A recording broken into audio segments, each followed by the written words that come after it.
This is an annual event for us. As you all know, we like to tout this all the time. We are a very generous state. In fact, by just about every metric, we are the most generous state in the country, which is wonderful. And especially this time of year, people are really thinking about how they can give and how they can help because we have a generous spirit.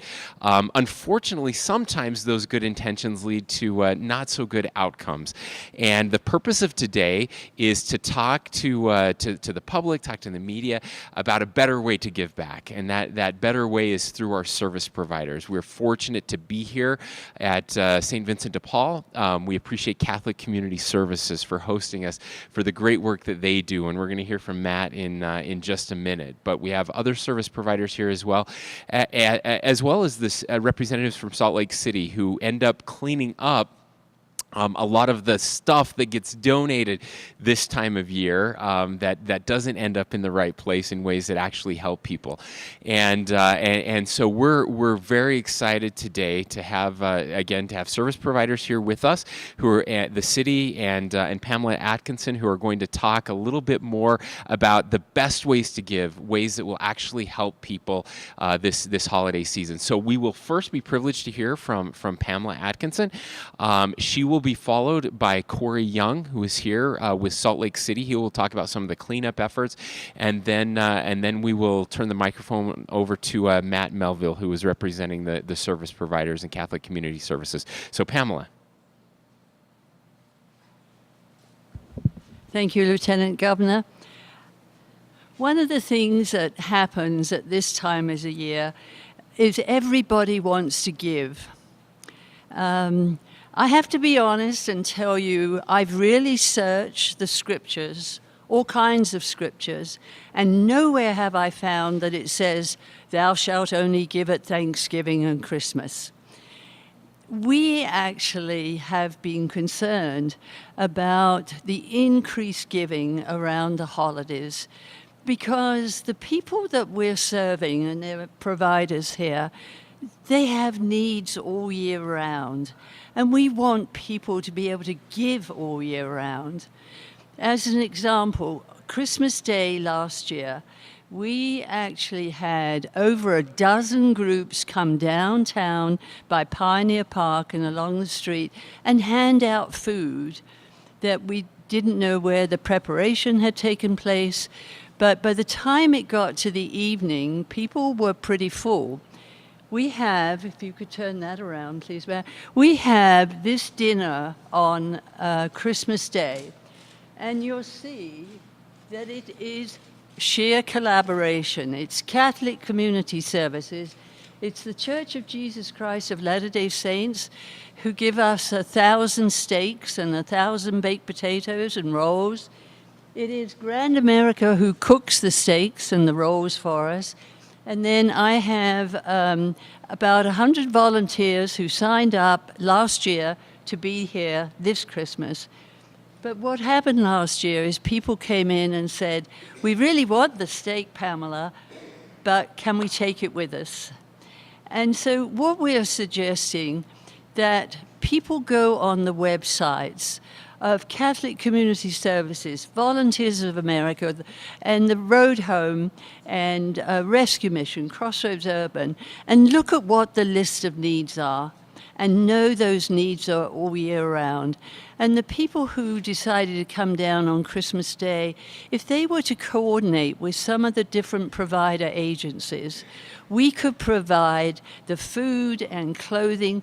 Guess what? In January, when we have such grotty weather, they've got the inversion. And what we're saying is people need a special dinner. So coordinate with the Catholic Community Services and St. Vincent de Paul Dining Room. The donations are still needed, but if we could spread them out, not just give at Thanksgiving and not just give at Christmas. I don't want to stop people giving. Please don't get me wrong. I mean, that would be terrible. I'm grateful that so many people care so deeply and so much. I'm just suggesting that we look at the months of January, February, March, where the weather can be a little grotty, the inversion, cold, depressing, and to come down, coordinate with the agencies, and put on special meals and give out gifts also during those months. We like to collaborate, working with people rather than people doing it in isolation. This is just an example of collaboration. And when we serve low-income and homeless people here on Christmas Day, they really appreciate it. And some of the people who come haven't had a meal. And this is great to finish up the day in the evening. But let's start thinking about the middle of January. And the Sub for Santa families that we all adopt, they have needs all year round.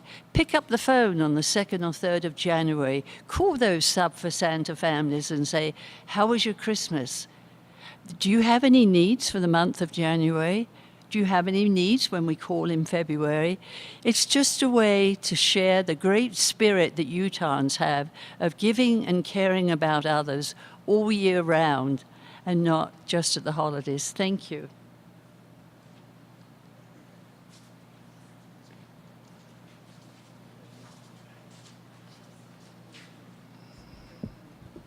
Good morning. So Salt Lake City would like to applaud anyone willing to volunteer their time and donate items to individuals experiencing homelessness. We do have some major concerns, particularly when people come downtown and serve food or hand items out to those they see on the street. Your motives are great, but it does create some serious concerns. Public health is concerned about the health risk of handing food out on the street. Public safety is concerned about your safety and others trying to hand out items on the street. They have seen fights. The city is concerned because we send crews out during the month of December almost daily to clean up items left on the street that have been handed out. A lot of time when my crew and I have been out, there's been several occasions where we'll see cars pull up. They'll hand out food, clothing, other items, and as the car leaves and turns the corner, we watch the items be discarded on the sidewalk and thrown away.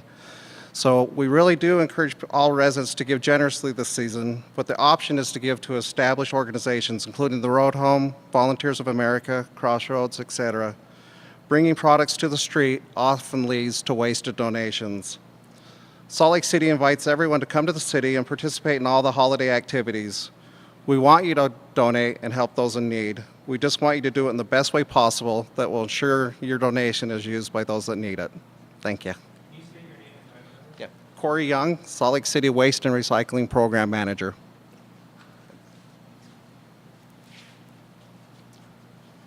Hello, my name is Matthew Melville. I'm the Director of Homeless Services for Catholic Community Services. I'm here with the daunting task to represent all of the service providers that we have here today. There's a lot of great things happening in our community, and Utah is such a generous state. We're very lucky to live in this state where the community really takes part and helps out all of the service providers.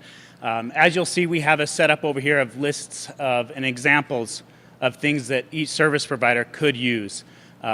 We need gently used jackets right now. Today, especially, I believe the high is only going to get up to 31 degrees. We need our clients to stay warm. Gloves, jackets, pants, hand warmers, beanies, all of those things will go a long way to keeping our clients warm in these as we go into these cold winter months. We also have hygiene supplies that are in great need. Next time you go travel and go on a vacation, grab all of those toiletry items that your hotel has and put them in your suitcase and come and drop them off to a service provider. Here at Catholic Community Services, we run the St. Vincent de Paul Soup Kitchen, so we're also always looking for volunteers to come help out. Like Pamela said, we have a great need every month of the year, not just December and January and February. In the summertime, we have a great need as well. And also the changes of the clients, the needs of the clients change during the summer months as well. I encourage everybody, if you want to donate to a service provider, check each of their websites. They have a list of what they specifically are in need of. That way you can give effectively. And if you can't give of your time or of your donations, every service provider could always use monetary support. And also we are trying to get people to donate to the Home for Change campaign, homeforchange.org. That's a great way to give. And Gail Miller and the Miller Foundation will help match those funds. So your spending power increases exponentially through that program. I encourage people to check each website and find a service provider that fits your need and what you're willing to be passionate about, and they'll make sure your donations go a long way. Thank you. All right. Well, thanks again for being with us. The final thoughts. We just want to encourage people to continue giving. You can give more. There is no end to the generosity of Utahns. But again, please give smartly. Please give to these established organizations who can actually help their clients, our friends who are experiencing homelessness. I'm glad that Matt mentioned the Miller family, as they have given very generously a $10 million donation that is going to be matched. And so we encourage people to give there as well. And we just wish everybody a very happy holiday season. Thank you so much.